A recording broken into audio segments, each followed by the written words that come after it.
Chapter 14. Cadmar made his way back to his rooms reluctantly, already missing Melita's presence next to him.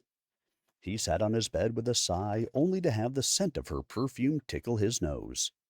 Everywhere he looked there was a reminder of her, and he missed her even more. He picked up the bell and rang it, then gathered a few items he would need. "You called, your highness?" A servant opened the door and bowed. "Please, air out the bedroom next to this and prepare it for me to sleep tonight. I'll take my meals there as well. Tomorrow afternoon, start moving all of the children's things to the suite surrounding us."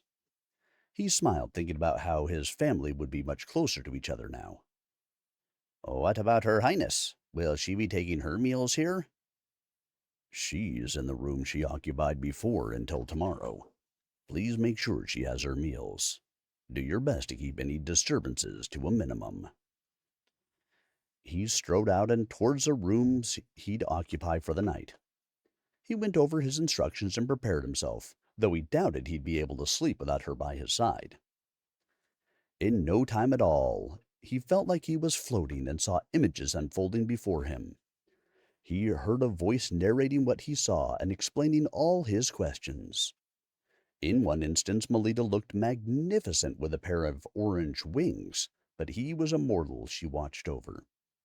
Another story unfolded with himself as a prince again, and Melita as his magical servant in strange metal armor. He disliked the one where Melita was mortal and he was a predator with sharp canines who was more interested in blood and sex with a lot of women until he met Melita. However, the one where he had dragon wings and rescued her from being a princess seemed like a good one. There were simple ones as well, like the two of them raising a family on a small island, running a farm in an unknown country, himself as a widower with children marrying a young Melita, exploring space, and so many others. No matter which lifetime, once they were committed to being together, it seemed like they had happy lives. Are all of these real?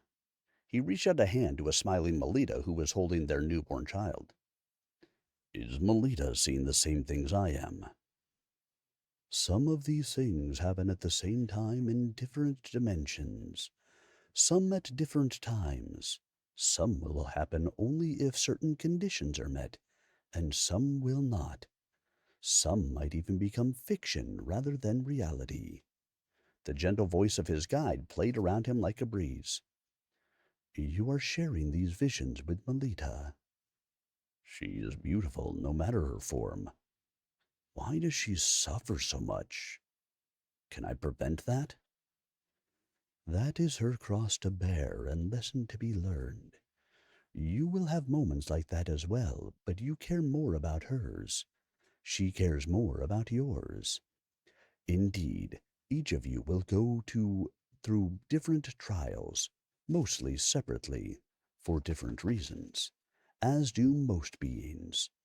Sometimes you will come together, separate, then come back to each other. Sometimes you will need to work through something together and surpass it. There will even be times you don't recognize that you're supposed to be together. When you've worked on your lesson, once you are fully committed to each other, your lives will be blissful. The guide sighed and continued. It is highly unusual for people to choose to remain with one romantic partner in all their lifetimes. That is why you would have to agree to go through some terrible things as an accelerated learning method, so that the two of you can be together and have the happiness you seek. I understand. He looked at Melita's soul again. Who are all those beings around her? They are the ones who also love her, and will be with her throughout many lives, although they exist on different planes. You have the same arrangement with your own companions. He nodded, then steeled himself for the next part. Can you show me what it would be like if we didn't make this vow? The scenery changed, and he saw himself as Melita's child, watching her from the corner of their house as his father came in. In another instance, he was her father. In yet another, he was her friend watching her get married. He flew with her as a companion in the life where she had orange wings, but then had to watch as she became enamored of a mortal. She flew with him as his sister in the clan of dragons and watched him give his all to a woman he loved. He was deeply unhappy with one life where they were trapped in a loveless marriage, each of them pining for another. Some lives they didn't even cross paths or were aware of the existence of the other. The jealousy and sadness he felt threatened to overwhelm him, and he tried to convince himself it might be worth it to see her happy, no matter the lifetime. What lifetime does she start writing? I haven't seen that, nor the ones where she becomes a spiritual leader. Cadmar reviewed the memories again and couldn't find it in the other where he had to be a fictional character. That takes her a lot longer because she doesn't have the inspiration or need to do so. You will also falter for the same reason. So, being together might make us better people faster? That at least made him smile. That is entirely up to both of you. This is the likeliest outcome. You still have free will. Cadmar frowned as a thought occurred to him. I notice her lives are not quite as hard early on when we take the normal path. Maybe, but there are always trade-offs.